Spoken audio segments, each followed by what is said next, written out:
Señoras y señores, comunidad universitaria, muy buenas tardes. A nombre de la Universidad de Guadalajara, del Centro Universitario de Ciencias Económico-Administrativas, así como del doctorado en Estudios Económicos de la Maestría en Economía y del Centro de Investigación de Teoría Económica, sean todos ustedes bienvenidos en mérito de este webinar, titulado En busca del desarrollo, pensamiento económico y relaciones México-Estados Unidos 1934-1948. Y para dar inicio formal, me permito nombrar a las distinguidas personalidades que nos acompañan. Agradecemos al doctor Jorge Castañeda Zavala, profesor investigador en el Instituto Mora, y como moderador de este evento nos acompaña el doctor Antonio Ruiz Porras, coordinador del doctorado en Estudios Económicos del CUSEA. Reiteramos el saludo a todos ustedes y les mencionamos que pueden consultar en webinars.cusea.udg.mx los seminarios llevados a cabo y próximos a emitirse. Ahora bien, dejo en el uso de la voz al doctor Antonio Ruiz Porras. Gracias, muy amables por su presencia.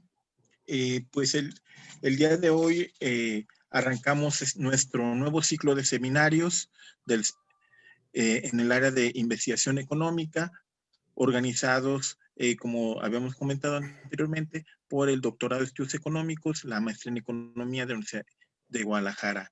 Bueno, particularmente el día de hoy me da mucho gusto, presentamos al doctor Jorge Castañeda Zavala, quien va a ser nuestro padrino de este seminario, de esta generación de seminarios.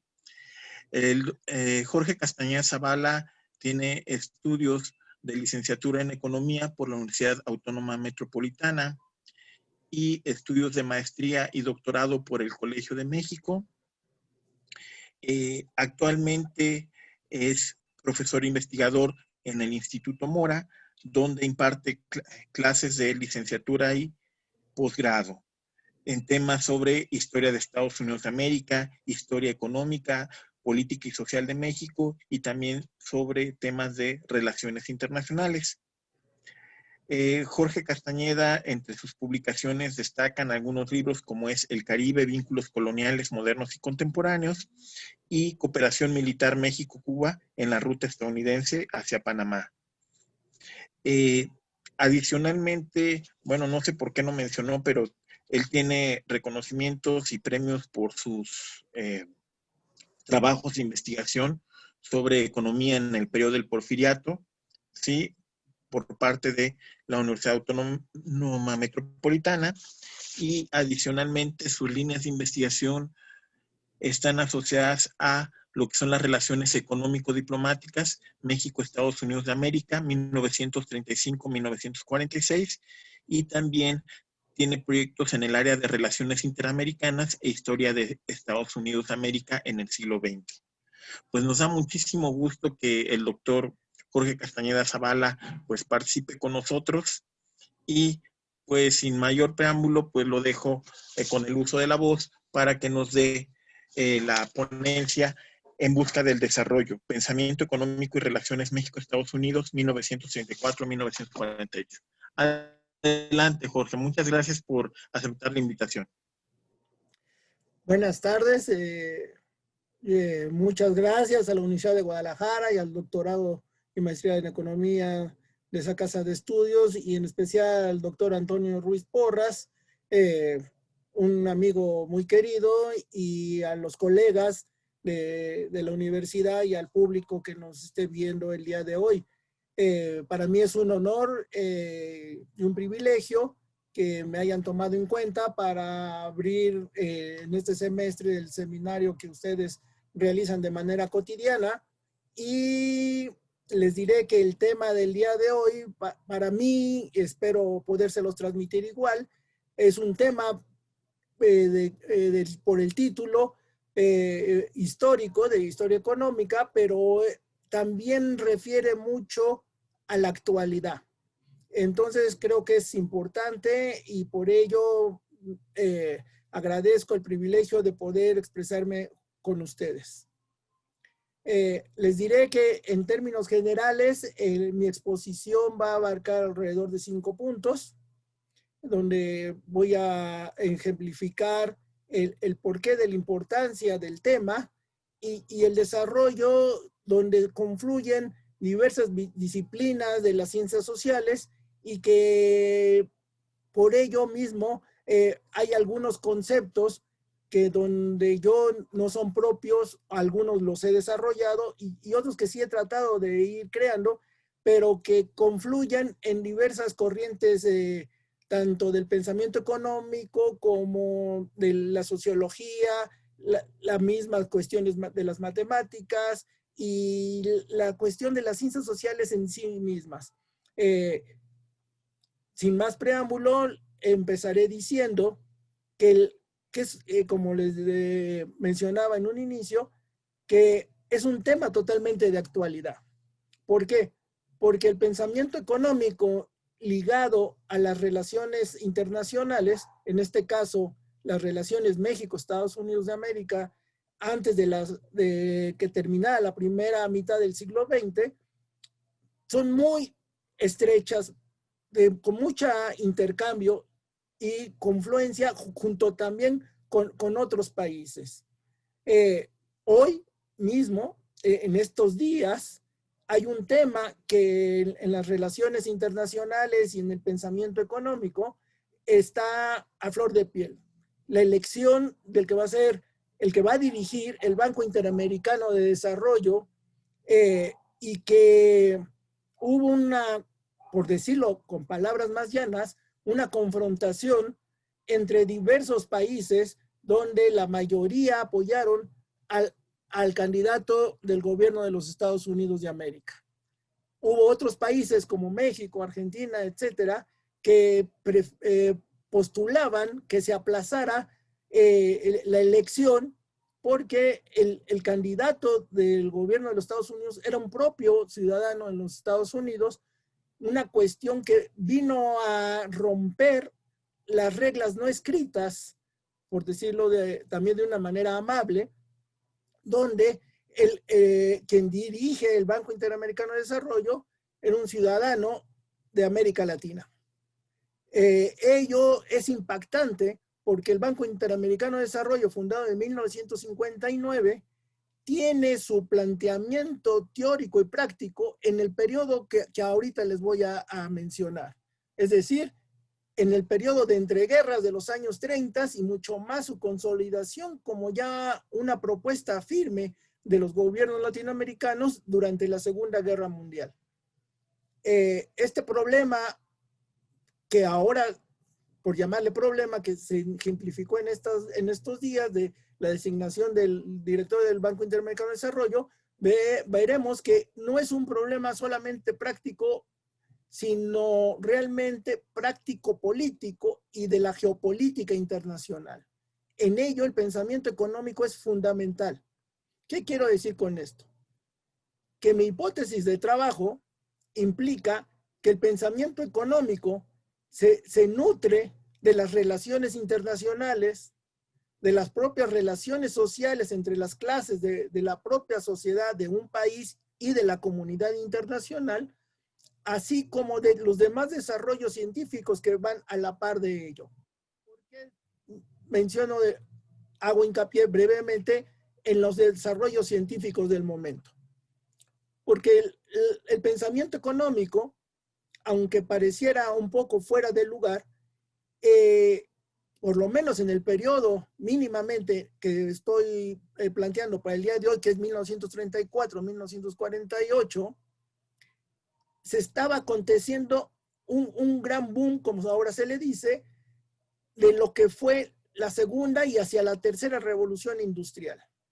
¿Sí?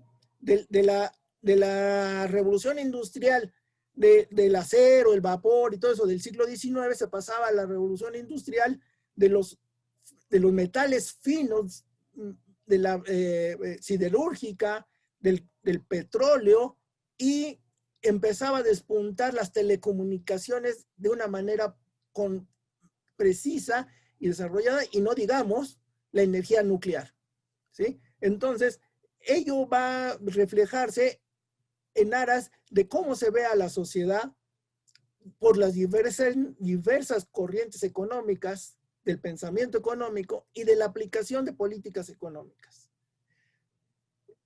El otro punto que con lo que quiero terminar esta introducción es que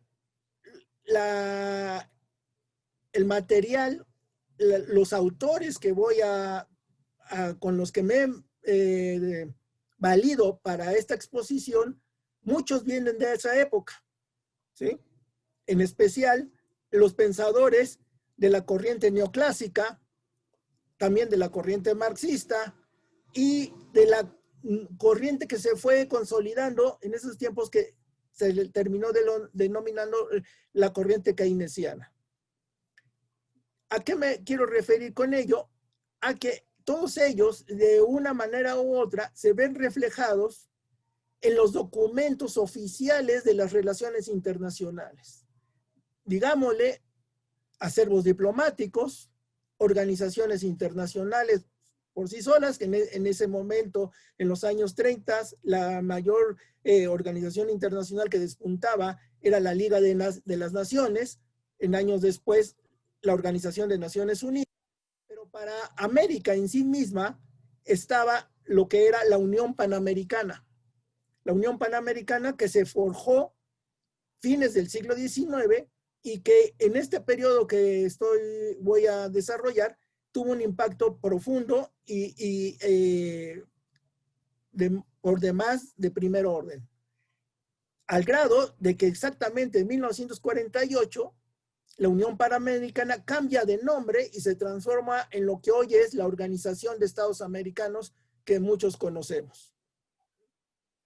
Bueno, así termino esta introducción y paso a decirles que en el primer punto, ya tal cual de mi exposición, las relaciones interamericanas en la crisis mundial de entreguerras, por lo menos en América, y retomo a la Unión Panamericana, ¿sí?, tiene su origen en el planteamiento de libre mercado en aras de una geopolítica del gobierno de los Estados Unidos. En 1895, en los años 90 del siglo XIX, y en especial 95-98, se van desarrollando las primeras conferencias interamericanas donde se plantea una comunidad arancelaria donde, por casi obviedad, los productos estadounidenses llegarían a todos los países de América Latina y de ahí desplazarían a la influencia económica europea, en especial del Reino Unido y la Gran Bretaña, con Inglaterra por delante, con sus grandes fábricas y despunte, que fue la primera gran nación del capitalismo moderno. Esta situación se fue acelerando, como fueron desarrollándose las décadas, y rápidamente, para no detallar muchísimos acontecimientos que ustedes ya sabrán o que se podrán estudiar en otro momento, viene la Gran Depresión de 1929 y con ella el rompimiento tanto geopolítico como del pensamiento económico que venía imperando y también entrando en acción práctica de los gobiernos. ¿Qué quiero decir con esto? Que en la Unión Panamericana ya no tan solo se planteaban los problemas de las uniones aduaneras, sino una gran diversidad, al grado que hubo una conferencia internacional americana en 1910 y para 1928 en La Habana y así sucesivamente. La última conferencia americana previa a la Segunda Guerra Mundial se dio en Lima, Perú, en 1938. Y el primer confrontamiento de teoría económica con práctica de las relaciones internacionales lo tiene el gobierno mexicano. ¿Qué quiero decir con ello? En el gobierno mexicano, la delegación del gobierno mexicano, cuando llega a Lima y se van desarrollando diversas modalidades, tiene como antecedente, ¿sí?, la expropiación petrolera. ¿Sí? y los gobiernos en América Latina no ven con buenos ojos a México. Mucho menos porque la influencia de Estados Unidos era, pues, romper ese hecho, ¿sí? Y la beligerancia de Estados Unidos-México estaba en su máximo hacia finales del año 38. Y la nacionalización del petróleo era otra cuestión práctica de otro tipo de política económica que ya estaba, si no despuntando, no desarrollándose con todo vigor, que era la intervención decidida del Estado en la conducción del desarrollo económico de un país, y mucho menos del cómo debería desarrollarse el escenario internacional en un periodo que ya estaba la Segunda Guerra Mundial en ciernes. ¿Qué quiero decir con esto? Que desde años anteriores se fue forjando una idea sin tener conceptualización práctica de algo. Por ello, el título de esta exposición que se dice En busca del desarrollo. No se tenía por sí mismo un concepto claro ni versiones definidas o contrapuestas, por lo menos, de lo que fuese a entenderse como desarrollo, que ya 2 o 3 décadas después ya fue totalmente definido, ya sea para un sentido o para una corriente del pensamiento económico o para otra. ¿Por qué digo que no estaba tan definido? Porque como bien dicen algunos estudiosos del pensamiento económico, la intervención del Estado ya como política clara de un gobierno, y más esa intervención en la economía, se fue dando en medidas que, palabras más, palabras menos, antes de llegar a la teorización se fue desarrollando.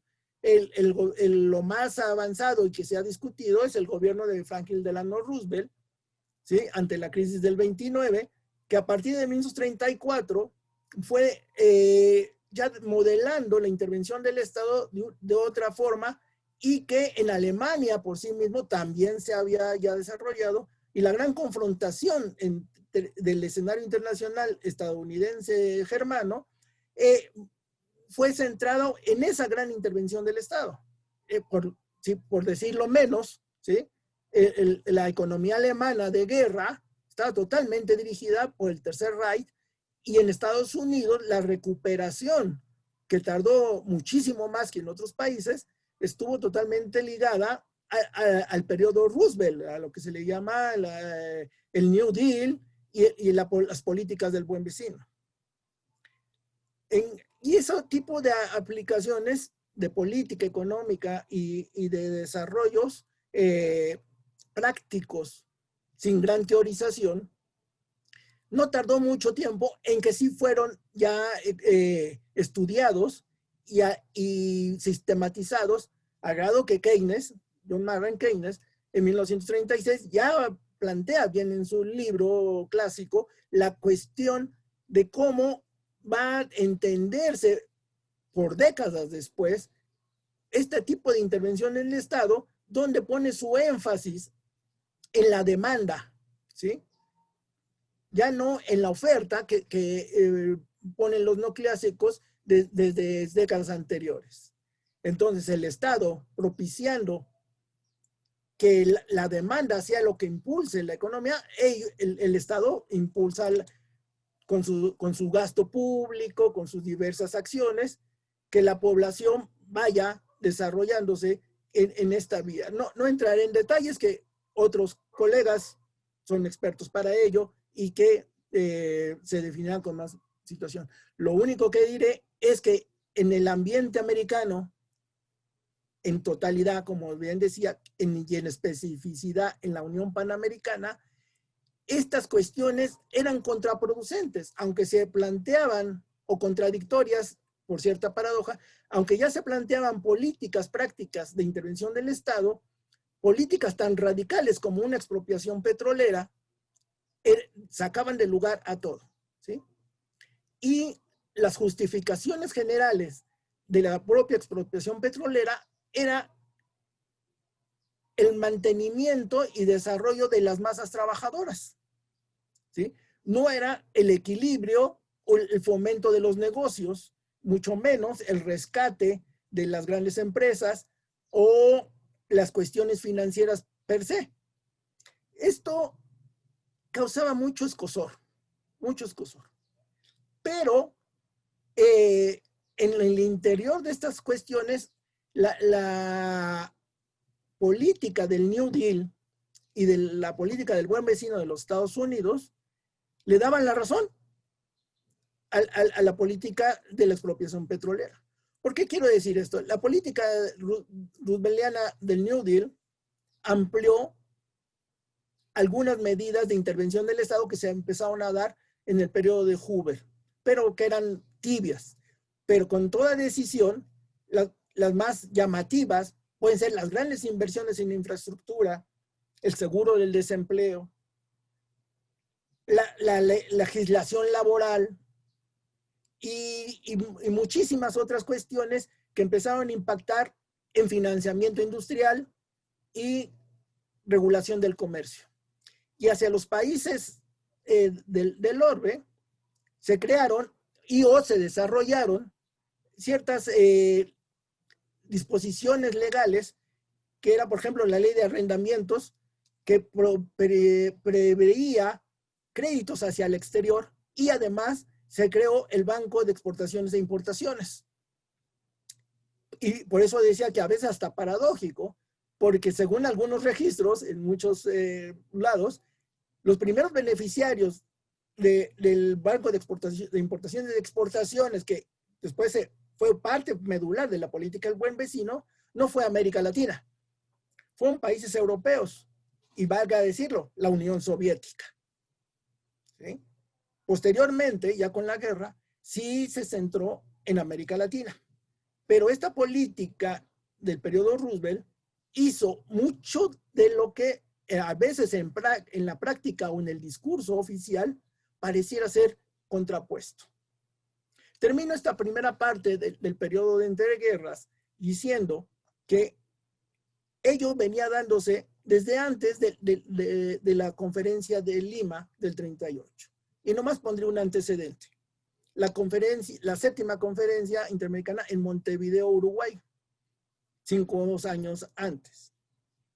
Ahí el gobierno mexicano, junto con el gobierno de otros pocos países como Cuba u otros por el estilo, que para nada eran la Cuba de hoy, ¿no?, desarrollaron y fomentaron una especie de club de deudores, ¿sí?, donde ante el secretario de Estado Hull plantearon en Montevideo la suspensión del pago de la deuda externa. Y no llegó a ser una propuesta oficial porque el presidente Roosevelt y el propio Cordell Hull plantearon que ellos ya habían sacado en Estados Unidos y se iba a desarrollar, ¿sí?, la ley que dividió la función práctica de los bancos. Esta ley imperó desde el año 33 hasta apenas con los gobiernos de William Clinton, donde se dividió la banca de inversión, ¿sí?, de las bancas de depósito común y corriente, ¿sí? Es decir, se reguló el sistema financiero que se había desquiciado en la Gran Depresión. Con ese pretexto, los Estados Unidos bloquearon este club de deudores, donde era totalmente definido que la intervención del Estado iba a dar hasta en la médula del problema, por lo menos más acuciante, de la crisis del 29. Tanto por los Estados Unidos como por el puro club de deudores. Posible club de deudores que no se formalizó. El hecho es que para el 38, regresando a Lima, Perú, se van conjugando todos estos elementos y se lanzan por parte de la Unión Panamericana conferencias de consulta de ministros, donde los mayores problemas que se van desarrollando son la seguridad interamericana y la aplicación de medidas económicas con un epicentro de acción que es el gobierno de Estados Unidos en su presupuesto hacia el exterior. Esto refuerza la intervención del Estado. Y la intervención del Estado no tan solo como una política diseñada al interior de cada país, sino una política de intervención del Estado general para el hemisferio occidental, para América. Tenemos, valga decir, la regulación del comercio, la regulación de los flujos financieros, la explosividad de acuerdos comerciales, ¿sí? A través de la, como se le llama al fast track, la vía rápida, ¿sí? Donde el presidente de Estados Unidos plantea al Congreso cómo llegar a ciertos acuerdos y solamente la decisión es sí o no. Es el fast track, famoso fast track que se ha aplicado con mucha novedad, por lo menos hacia México con el TLC y todos los demás, y que ahora funcionó para el TECMEC. Lo que quiero decir es que la ruta económica del veintitantas, pues, que se fueron adicionando, economías en América Latina estuvieron marcadas por esta relación internacional. Si para muchos países la intervención del Estado para sus gobernantes era algo difuso, se fue concretando por esta vía. ¿Qué quiero decir? Quiero decir que los embajadores, las autoridades económicas y en especial los gobiernos en general pasaron a primer plano esta situación, al grado de que los problemas políticos internos de cada país, por lo menos en las naciones centroamericanas o en Sudamérica, los gobiernos se fortalecían o eran derrocados por no centrarse en estas vías, ¿sí? Y hay mucha literatura sobre ello, pero la mayoría de la literatura desplaza los problemas políticos disociados de esta situación de la dinámica económica y del pensamiento económico. Llegamos al grado, para centrarme en México e ir dándole contexto al propio título de la exposición de las relaciones México-Estados Unidos en el periodo, donde se reafirma mucho de lo que vino a darse desde el siglo XIX, pero se reforzó de manera contundente en el siglo XX, donde los secretarios de Hacienda muchas de las veces fungían en práctica como delimitadores de las propias relaciones internacionales, ¿sí? Ahí hubo grandes personajes de la Secretaría de Relaciones Exteriores que quedaban rebasados, en este caso, en el periodo que estamos viendo, por Eduardo Suárez, ¿sí? El secretario de Hacienda del gobierno del presidente Lázaro Cárdenas y del presidente Manuel Ávila Camacho. Y en los fines inmediatos, por los embajadores, decía yo. En nuestro caso, el embajador el doctor Francisco Castillo Nájera, que fue de 1935 a 1945 el embajador de México en Estados Unidos de América, en Washington. Para esos tiempos era algo relativamente inaudito y fue el decano de los embajadores en Washington, y con él se negoció de manera directa, ¿sí?, cosas relativamente trascendentes en su momento, o muy trascendentes para decirlo menos, ¿no? Por ejemplo, terminar con el Tratado Macaulay-Ocampo.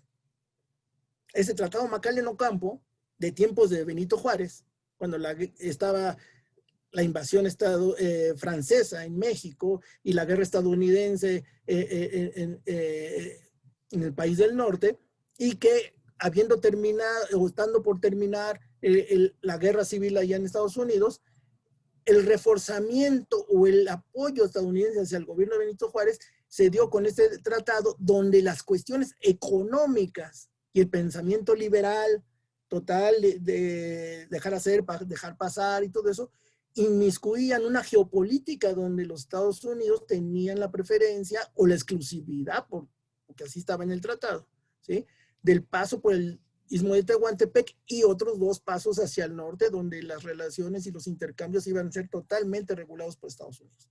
Con Francisco Castillo Nájera se finiquitó porque era una cuestión totalmente trascendental. En los tiempos de Benito Juárez y eso, se había aprobado ese tratado en el Congreso mexicano, pero no en el Congreso de los Estados Unidos. Entonces bastaba que se aplicara si se aprobaba en el Congreso de Estados Unidos. Esto se terminó. Luego vinieron los tratados de 1941 sobre materias especiales. 1941 ya estaba la guerra en su apogeo en Europa.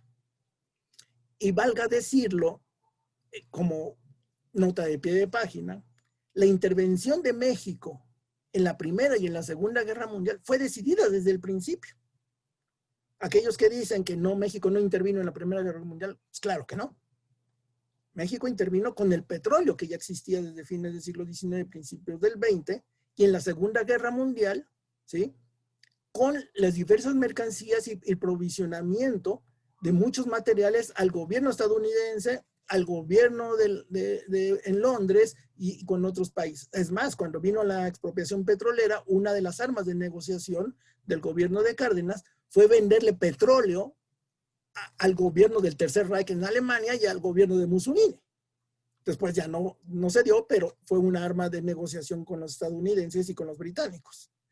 El asunto es que este tratado de materias especiales llegó en 1941 y el gobierno mexicano negoció e intervino con las asociaciones de empresarios, las confederaciones y los productores para Ixtle, para mercurio, para plomo, para el propio petróleo, para muchísimas cosas, ¿sí?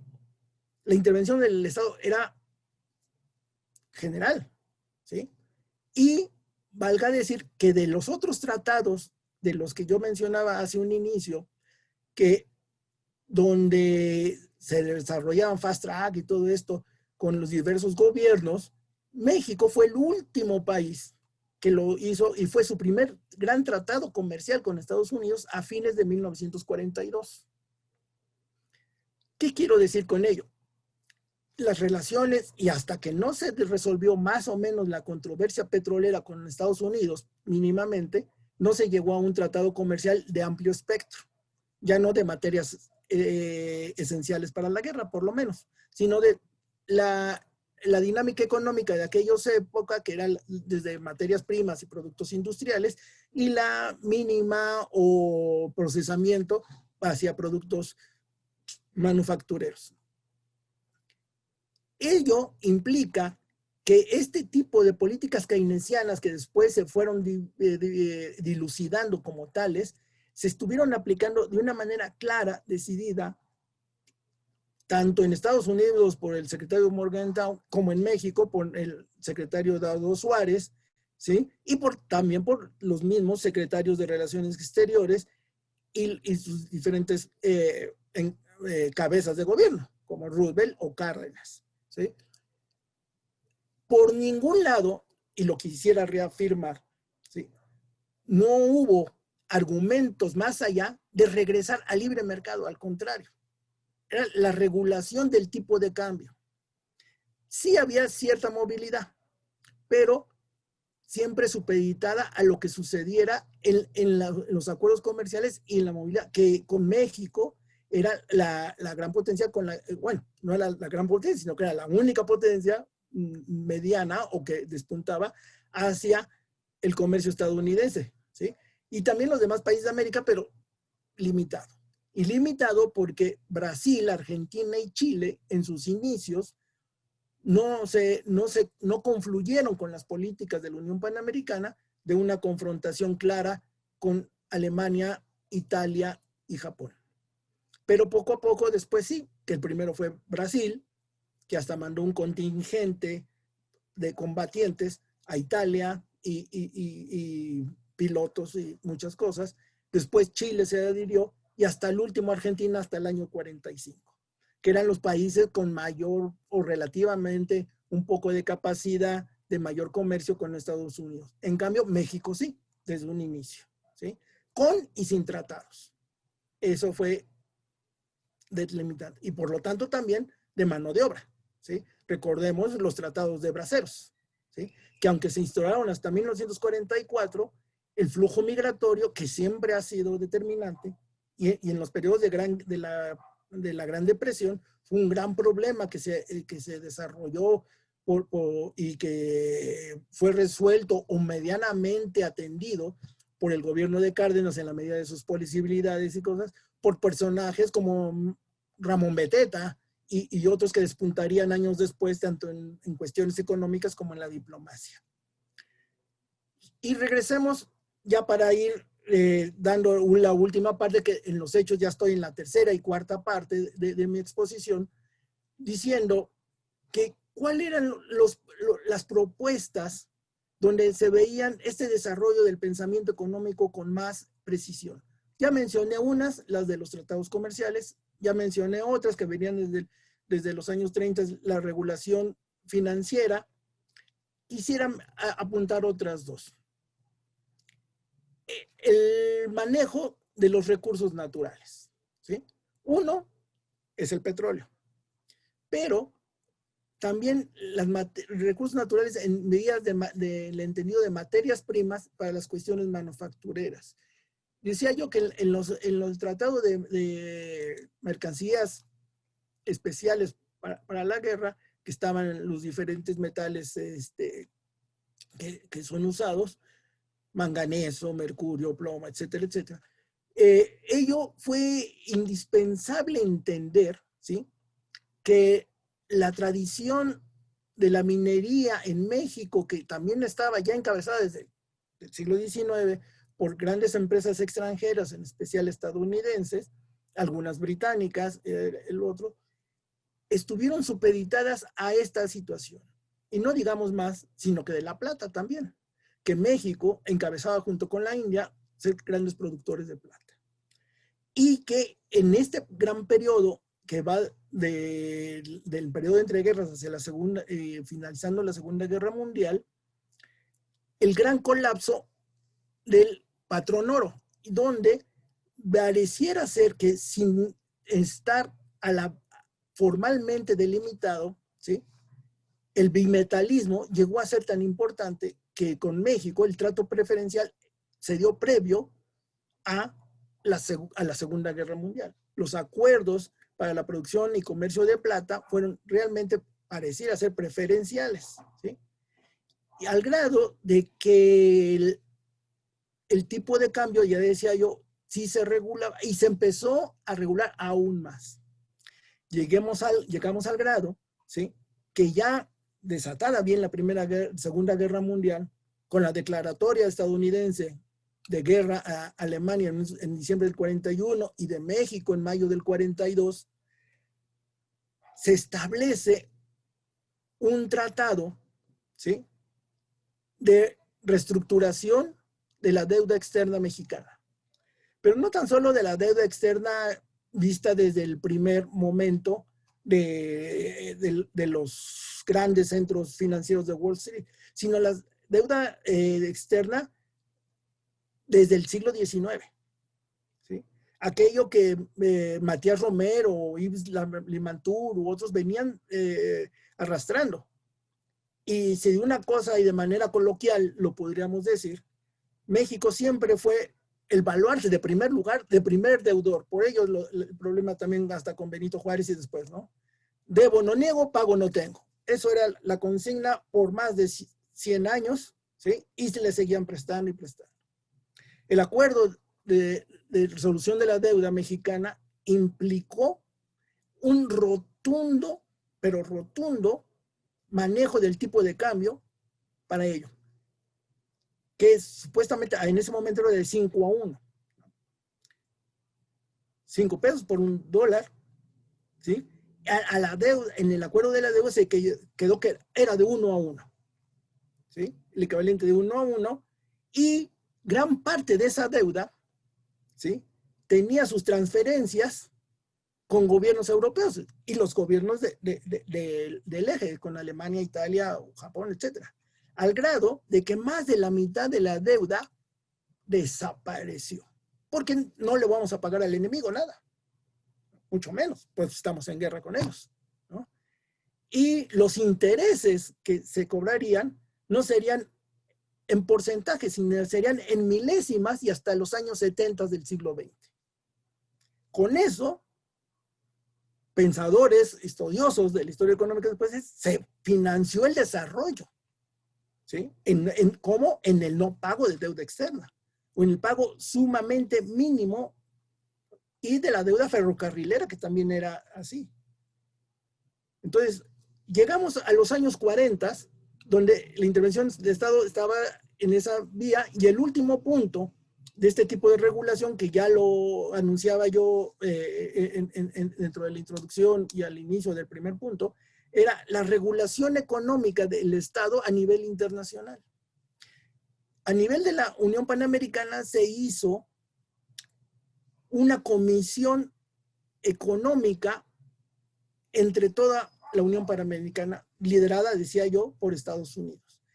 Y hay una cuestión en relaciones internacionales y más en política con los Estados Unidos que es muy, por lo menos para mí, bastante evidente y que se ve de manera cotidiana. Los estadounidenses siempre, sus principales puntos, sus ejes de negociación, los plantean o los han planteado o los estaban planteados de manera multilateral, cosa que en los últimos años ha ido cambiando un poco.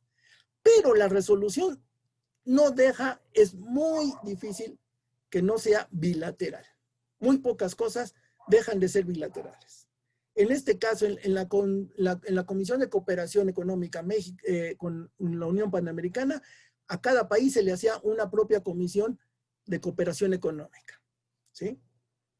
Y los hechos son de que es extraordinario verlo ahora, por lo menos para mí me llama mucho la atención, que así como en el gobierno mexicano para poder expropiar el petróleo se hicieron realmente en tiempo muy breve y liderados por don Jesús Silva Herzog, los grandes estudios para la expropiación que justificaran los pronunciamientos legales de la Suprema Corte, etcétera, en esta Comisión Económica de Cooperación Económica también se hicieron grandes estudios que delimitaban los proyectos de mediano y gran alcance. Pero valga la pena hacer una referencia. Estos proyectos de mediano y gran alcance eran de aplicación inmediata. ¿Qué quiero decir? El año 43, 44 al 48, cuando mucho, y de ahí a lo demás, ¿sí? No es gratuito que bajo esa experiencia en la conferencia de Bretton Woods, en 1944, la delegación mexicana, donde participaron Víctor L. Urquidi, el propio embajador Francisco Castillo Nájera, Daniel Cosío Villegas, etcétera, se tiene la anécdota por parte de esta delegación que se dice, bueno, por lo menos está en acta, que Daniel Cosío Villegas interpela al jefe de la representación estadounidense, el señor White, cuando se crea este sistema de bancos, ¿no? Desde el Fondo Monetario hasta otro banco, que ahora le llamamos Banco Mundial, ¿no? Recuerden, su nombre es Banco Internacional de Reconstrucción, y ese era el planteamiento. Y don Daniel acota y fomento, porque era el largo plazo, ¿sí? Ya se planteaba que toda esta gran capacidad que había tenido los Estados Unidos vía la Unión Panamericana en el apoyo a las diferentes naciones, que implicó alrededor de 1,000 o fracción de 1,000 millones de dólares para la época, ¿sí? Podía darse más en un sistema mundial, ¿sí?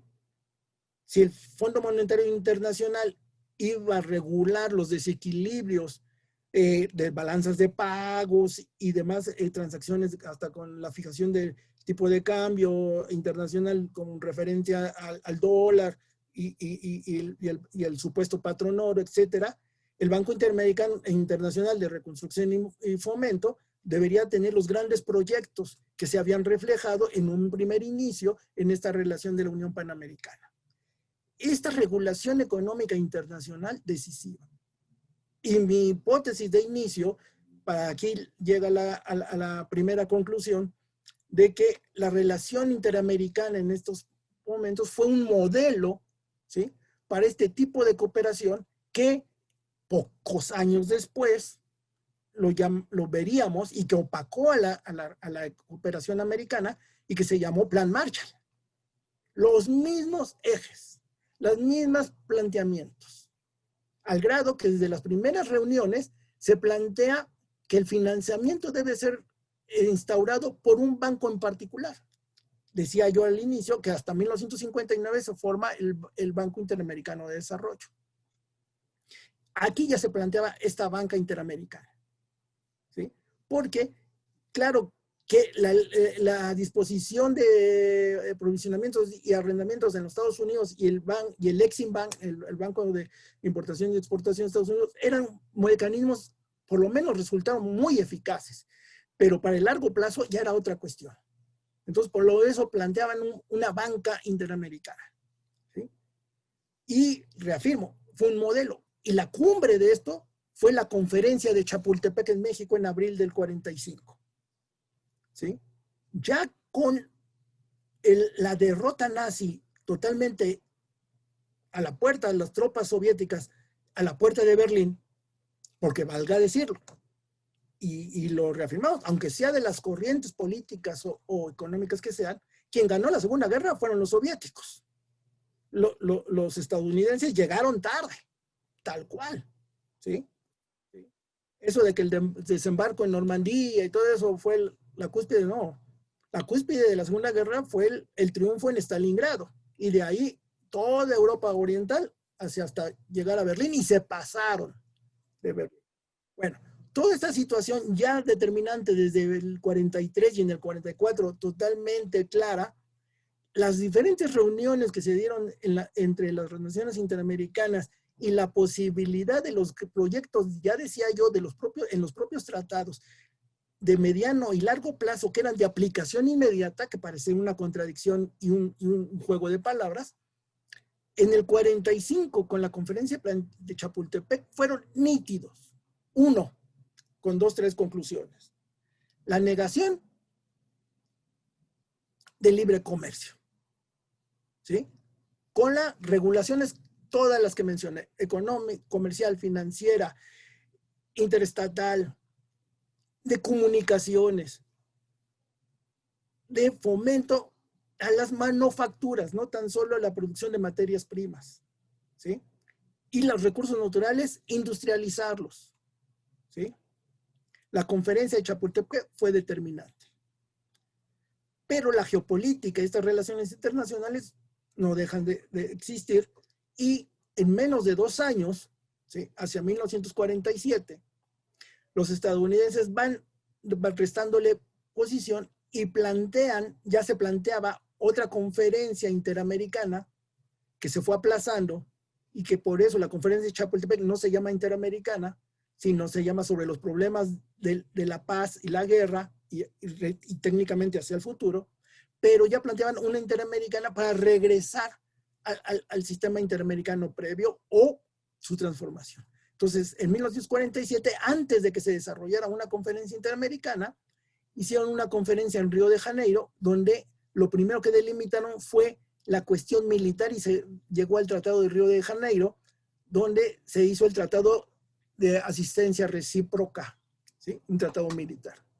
Y en 1948 se lleva a cabo la Conferencia de Bogotá, ¿sí?, donde inició con todos los malos presagios del mundo. En Bogotá hay una rebelión porque se asesinó al líder opositor Gaitán, y la sesión de esta conferencia interamericana, donde se transformó la Unión Panamericana en la Organización de Estados Americanos, se realiza en el sótano de un edificio inundado, ¿sí? La OEA nace con muy mal presagio y, claro, liderada por los Estados Unidos. Pero al mismo tiempo, en el año 48, hay una conferencia especial económica en La Habana de las naciones interamericanas. Y ya recordemos, el 48 ya estaba con claridad, por lo menos, si no en práctica total, el proyecto y andándose el Plan Marshall. Entonces, las naciones interamericanas, en especial las latinoamericanas, demandaron a los Estados Unidos: echemos a andar el Plan Marshall en América, tal cual era el mini Plan Marshall que se había dado de los años 30 hacia los años 40. Los Estados Unidos se negaron. Se planteó el Banco para América, que se terminó siendo el interamericano, se negaron. El secretario de Economía de aquellos años en Estados Unidos, Clinton, dijo, hay que pasar al libre comercio. Con esto finalizo diciendo que esta situación de confrontación de intervención estatal y libre cambio tradicional que se dio en las relaciones interamericanas desde Adam Smith hasta 1948, por lo menos decir lo mismo, siempre ha sido una confrontación permanente.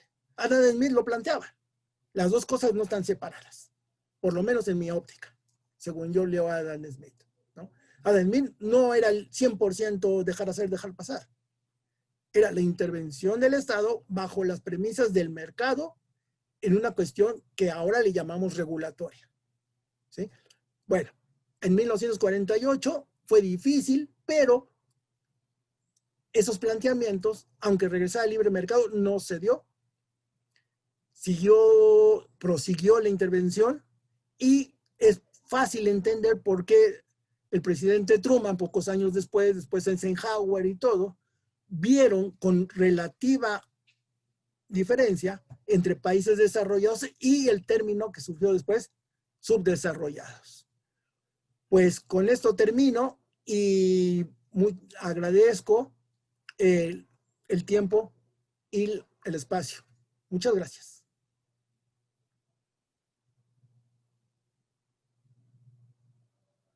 Perfecto, perfecto, pues muchas gracias.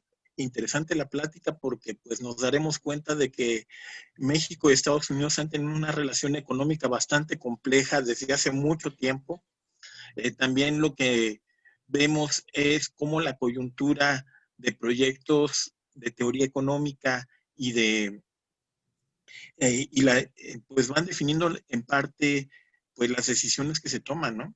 Yo creo que es algo muy interesante. Realmente, si lo pensamos en el contexto presente, creo que esto nos da muchas lecciones, tanto sobre el comportamiento de Estados Unidos para con los países latinoamericanos, pero que también nos abre algunas puertas para entender un poco cuáles son las posibilidades de negociación de México, ¿no? O sea, yo creo que en ese sentido es un periodo interesante e intenso, y pues realmente, pues yo creo que esto es algo muy relevante. Bueno, en este momento comento, nos acaba de escribir el coordinador de la maestría en economía, el doctor Jorge Villaseñor, manda muchos saludos. Pues, dice que es muy buena la exposición, la ha estado siguiendo igual que nosotros. También pues quiero mencionar que yo ahí tengo algunas dudas, pero esas son mis dudas como moderador, no sé qué tan válidos sean esas dudas. Ok, excelente. Yo lo primero que yo creo, a ver si nos pudieras concretar, ¿cuáles crees que son las lecciones de este periodo para la actualidad, ¿no? Porque pues es un periodo muy intenso, es un periodo de postcrisis, exactamente igual que lo que pasó en los 30s. No sé si hubiera algunas lecciones que tú crees que pudieran ser útiles para pensar en la posible reconstrucción de México a futuro. No sé si nos puedes platicar un poquito sobre eso. Yo creo que sí hay muchas lecciones, sí, eso es para mí muy claro. Yo creo que la primera gran lección, a comparación de ese tiempo, y lo pondríamos en relativos términos matemáticos, que es muy similar a lo que sucedió hace 70, 80 años, 80, 90 años ya casi, ¿sí? Pero de manera exponencial, hoy, ¿sí? Hay un muy bonito libro, extraordinario texto que yo recomiendo y que para mí ha sido básico para esta exposición y para muchos. La gran transformación de Karl Polanyi. ¿Sí? Karl Polanyi ahí plantea cómo el derrumbe de 4 grandes preceptos liberales neoclásicos, ¿sí? que no son teoría económica pura, sino es teoría económica, relaciones internacionales, geopolítica, etcétera, se transformaron en esos años, y Polanyi lo terminó de escribir hacia mediados de los 40, ¿sí? En plena Segunda Guerra, ¿sí? El patrón oro, ¿no? La geopolítica imperial, el libre mercado, ¿sí? Y por lo tanto, todo el orbe internacional se transformaron. Hubo una gran cuestión. Yo creo que está sucediendo algo similar, y por lo tanto, la concepción económica. Polanyi lo centra en la cuestión del mercado. En este libro se ve con facilidad que capitalismo no es igual a mercado. El mercado ha existido desde tiempos inmemorables, ¿sí? Y el capitalismo le dio sus particularidades que hoy conocemos, ¿sí? Entonces, hablar de libre mercado con democracia, para nada. Libre mercado con patrón oro, tampoco, ¿sí? Y mucho menos con la geopolítica. La misma geopolítica de hoy se está transformando, ¿sí? Que muchas de las cosas, por ejemplo, para mí es una falacia, si lo podemos decir, y termino contestando, dando respuesta a esto, de que la crisis es producida por el coronavirus. No, señores, por favor, ¿no?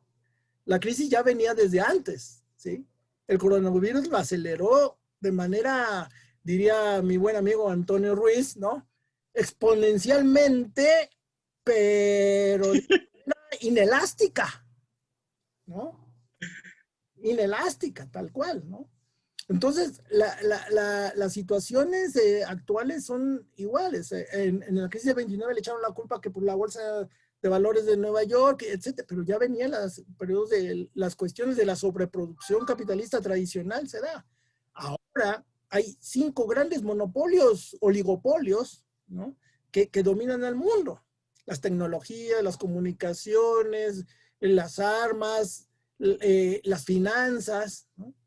¿Sí? Entonces, esta cuestión se ha transformado y se están transformando. Yo creo que las lecciones para hoy es de que el propio pensamiento económico, por lo menos desde los primeros inicios de esta supuesta crisis que inició en 2020, pero ya venía de antes para mí, es de que la intervención del Estado, en el mismo 2008, 2009, vemos cómo el gobierno estadounidense se hace propietario de las grandes compañías de seguros automotrices, luego se deshace, pero ahora otra vez, y no quieren hacer la regulación financiera. Todo está en cuestión, todo está en cuestión. ¿Regresa Keynes? No creo.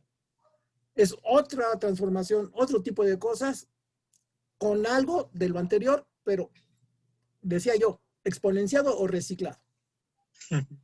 Ok, bueno. No, no sé si tengamos alguna otra pregunta por parte de nuestro público, porque yo sí tengo muchas, pero prefiero abstenerme por un segundo. Sí, pero bueno. Nada más aquí otra duda, pero bueno, a ver, ¿cuál sería el legado de este periodo?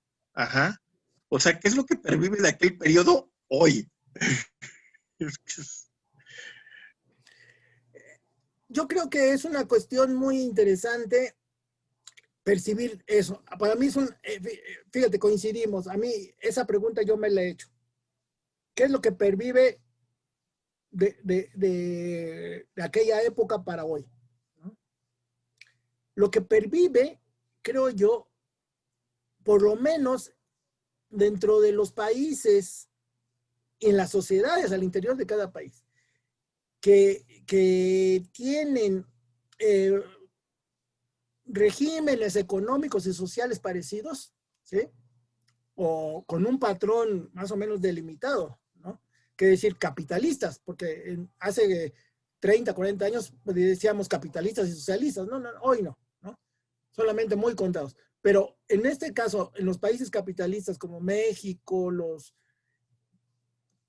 países europeos, Estados Unidos o Argentina, Brasil, en América, Colombia, etcétera, ¿sí?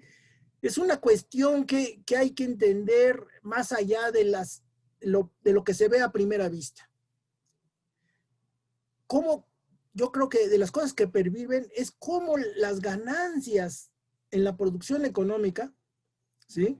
circulan alrededor del planeta y tienen diferentes mecanismos para su tanto apropiación como expansión.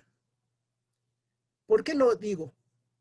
Porque hasta antes de la Segunda Guerra Mundial, entre países, decía yo, en busca del desarrollo, eran porque eran los países no industrializados, ¿sí? Y ahora México es un país industrializado diferente. No es un industrializado de primer orden, pero se industrializó medianamente con muy buenos, el Brasil, la Argentina, ¿no? No digamos China, ¿sí? La India, ¿sí? Pero el problema es que ese tipo de industrialización va asociado a esta circulación de las ganancias y su producción. Y ahí intervienen, y ahí viene, ahora sí, a lo más visto, las regulaciones financieras, las regulaciones de comercio, ¿sí? Los problemas geopolíticos totalmente evidentes. Dejar o no, por poner un último ejemplo, y con eso termino, de la operación de ciertas empresas en ciertos países. Los estadounidenses, cómo están bloqueando, en el caso con China, lo de Huawei y lo de TikTok y otras cosas por el estilo, ¿sí? Y que es algo que se dio ahí. En ese periodo, en 1933, se dio una conferencia en Londres para regular el comercio y el patrón oro y fue un fracaso. Y estamos hablando del 33 cuando Hitler subió al poder, ¿sí? Y los países occidentales fracasaron totalmente, ¿sí? Ahora, Trump va a permanecer en el poder. ¿Qué regulaciones financieras o de producción de comercio se han dado? La Organización Mundial de Comercio está out, ¿no? Son esas cosas que perviven hasta hoy. Yo creo que todavía falta un periodo, espero que no tan largo, de reajuste de las mecánicas y pensamiento económico que posibiliten cierto desahogo de esta crisis.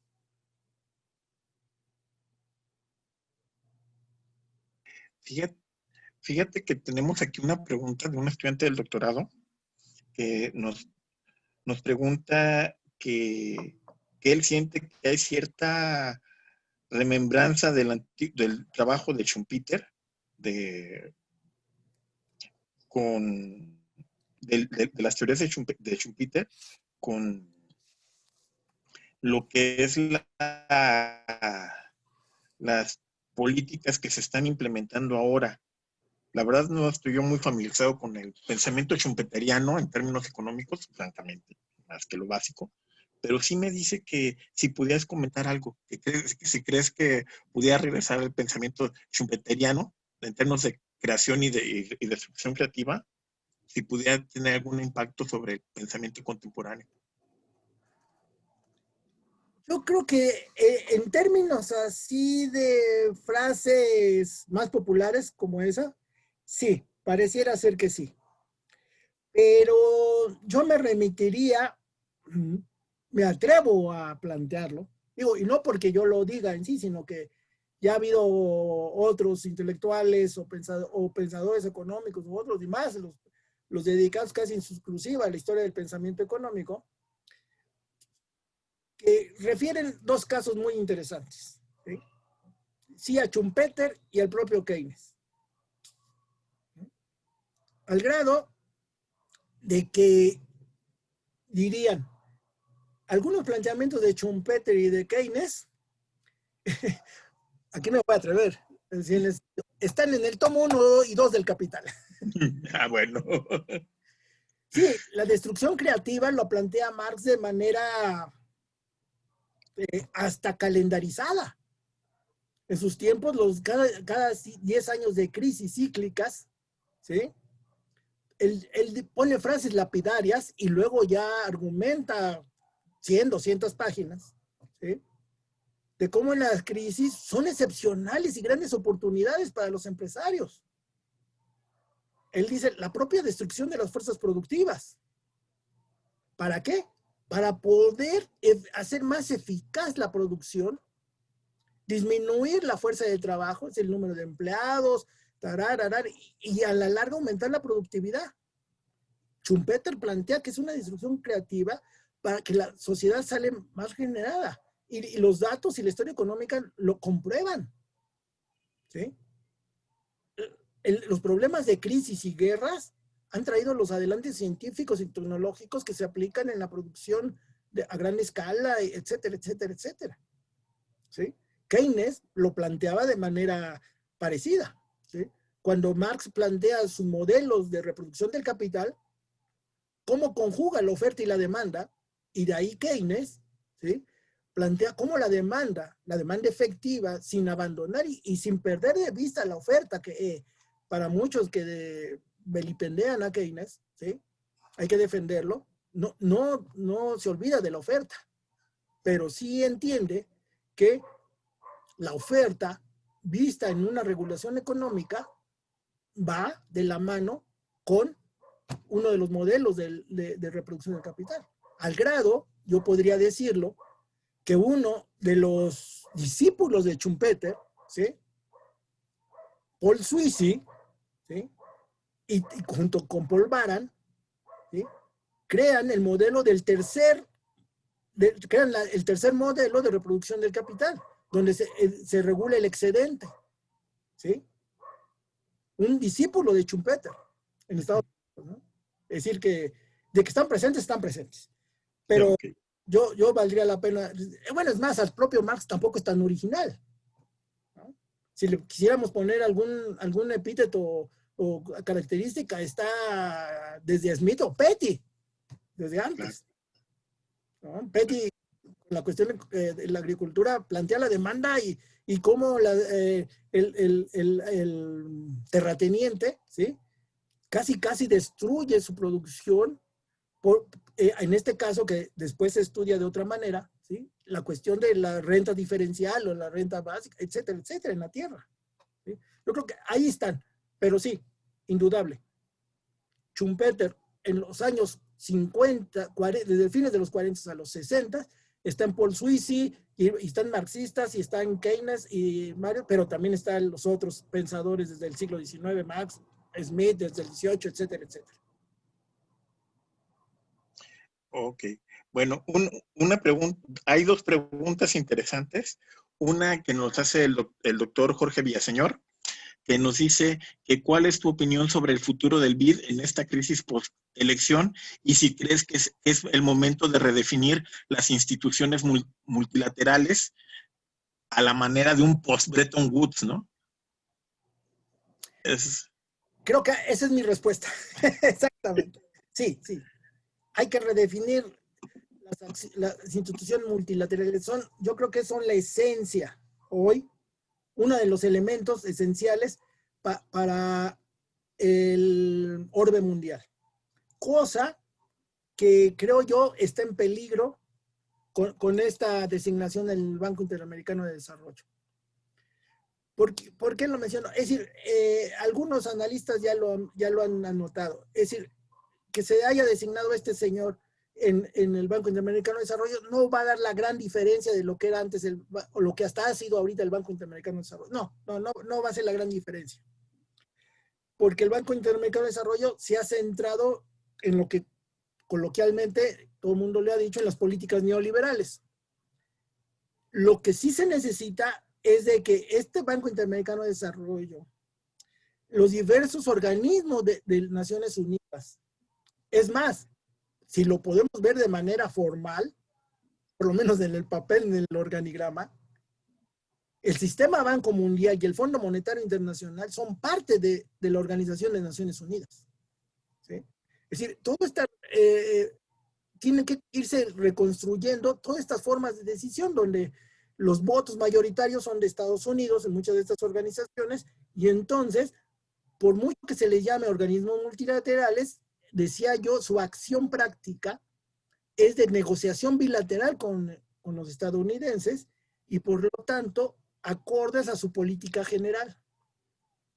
Los estadounidenses no han dejado de ser proteccionistas en casi ningún momento de su existencia.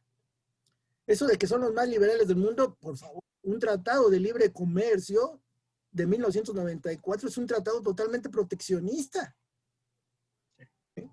Eso de libre comercio es un eslogan, ¿sí?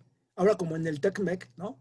¿Por qué? Porque delimita fronteras, tipo de comercios, crea barreras a la entrada y barreras, las economías de escala no se pueden dar tan fácilmente, etcétera, etcétera, etcétera, ¿sí?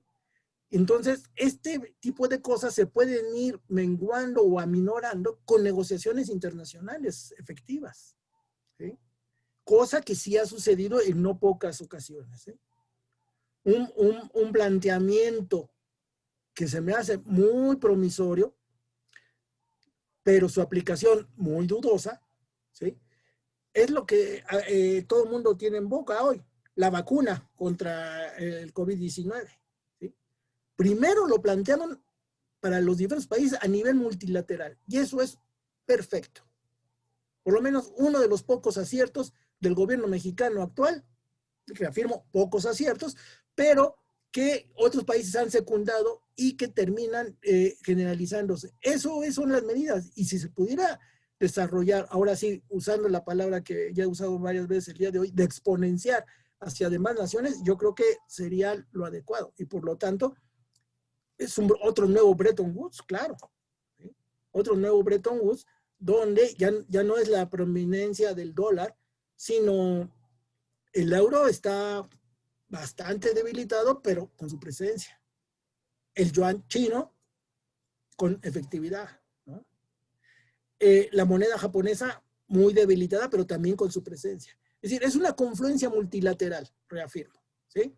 Ahora, que quieran reafirmar todavía su hegemonía teórica, pues ese es otro problema. Yo creo que sí. En 10 años, yo creo que volveríamos a recordar esta plática. Ok. Bueno, mira, realmente es una plática muy sabrosa, nada más que ya estamos para variar, tenemos el tiempo encima.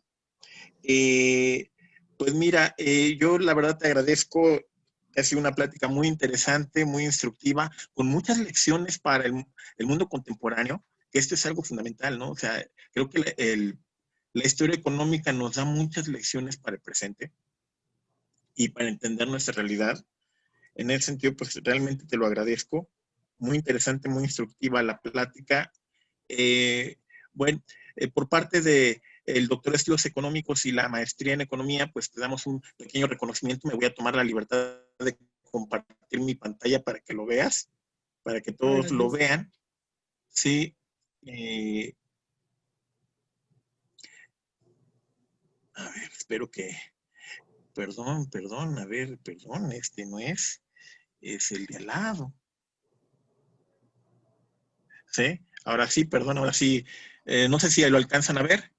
¿Sí? Es Sí. la constancia por parte de posgrados QCEA y dice a la letra el Centro Universitario de Ciencias Económicas Administrativas a través del doctorado en estudios económicos y la maestría en economía otorgan la presente constancia al doctor Jorge Castañeda Zavala por su participación como ponente en el Seminario de Investigación Económica 2020 con el tema En busca del desarrollo, pensamiento económico y relaciones México-Estados Unidos 1934-1948, impartido el 18 de septiembre de 2020 a los alumnos del doctorado en estudios económicos, la maestría en economía de este centro universitario y al público en general.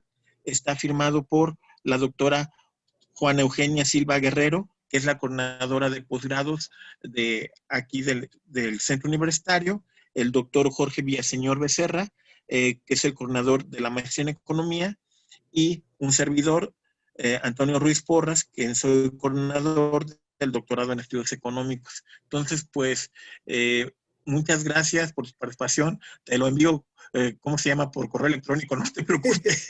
Gracias, gracias. Yo sé que como académicos las constancias son importantes y realmente te agradecemos tu participación. Esperemos que que puedas participar con nosotros a futuro, dándonos otras pláticas tan interesantes como la del día de hoy. Y sí.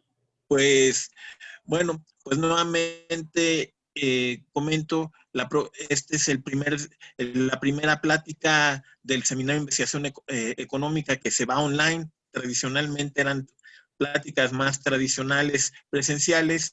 La próxima semana tendremos otra plática muy interesante, así es que a todo el público que ha venido con nosotros, pues se le invita a su asistencia. Nuevamente pasaremos, será transmitido en vivo en Facebook y también habrá en YouTube, mantendremos los links para que ustedes puedan tener acceso nuevamente a estas pláticas que son muy interesantes y pues nos hablan sobre lo que es la realidad económica y los estudios en investigación de teoría y práctica económica que se hacen actualmente en México. Pues nuevamente, pues te agradecemos, Jorge, pues tu presencia, y al público asistente, pues agradecerles también su participación. Pues yo con esto cierro mi participación. Muchas gracias a todos y pues yo creo que terminamos este evento. No sé si hay algún comentario final, Jorge, quizá. Pues nada más que agradecer la invitación y la gentileza de oír esta exposición. Realmente yo hubiese querido presentarles algún material gráfico, etcétera, pero es paradójico que ahora tenemos más trabajo que antes. No tuve tiempo de terminarlo, pero independientemente, yo estaría atento al seminario de ustedes. Repito, fue un honor y un privilegio poder estar aquí con ustedes y estaremos en contacto y en todo lo que pueda yo seguir contribuyendo y colaborando con ustedes. Yo soy materia dispuesta y reitero mi agradecimiento. Gracias. Perfecto. Muchas gracias. Bueno, pues entonces con eso creo que concluimos el seminario del día de hoy. Muchísimas gracias a todos y pues con esto concluimos. Muchas gracias, Cintia, por tu apoyo en la parte técnica. Sí, gracias, Caro, por el apoyo también para apoyarnos en la coordinación. Muchas gracias.